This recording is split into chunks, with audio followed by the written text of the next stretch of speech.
We are Group 8, and the topic we decided to discuss was army ants, which are also in the family of Hymenoptera. So what are army ants? Army ants are a type of ant that describes over 200 species. They are most commonly known for the fact that they do not have any permanent nests, and when they're going to another nest and they are migrating, they're known for their aggressive predatory behavior to attack animals of different kinds. As with bees, ants also have a morphology, or different types of ants. There are four different types of army ants: the workers, the soldiers, the males, and the queen. The workers are often blind and they're sterile females, just as worker bees are. Soldiers are larger than workers, with stronger mandibles, and they're used to protect the colony and carry heavy loads. Males are large with cylindrical abdomens, modified mandibles, and they have wings that they will use to fly to another queen to mate with, referred to as sausage flies because of the way they look. The colony only has one queen. It is blind and the largest of the types and mates with multiple males. Colonies are made up of millions of individual ants, almost all related to the queen, while some can polymorph into multiple classes such as worker and soldier. In this image, you can see a comparison between the worker ants and the soldier ants having larger bodies and mandibles. Queens of the army ants and behavior. Army ants are the largest ants on Earth.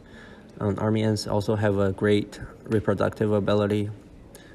When the queen dies, the colony will merge with other ant colonies, but there's no replacing queens. Being the largest ants on Earth, army ants have the greatest reproductive potential among the insects, with an egg-laying capacity of several millions per month.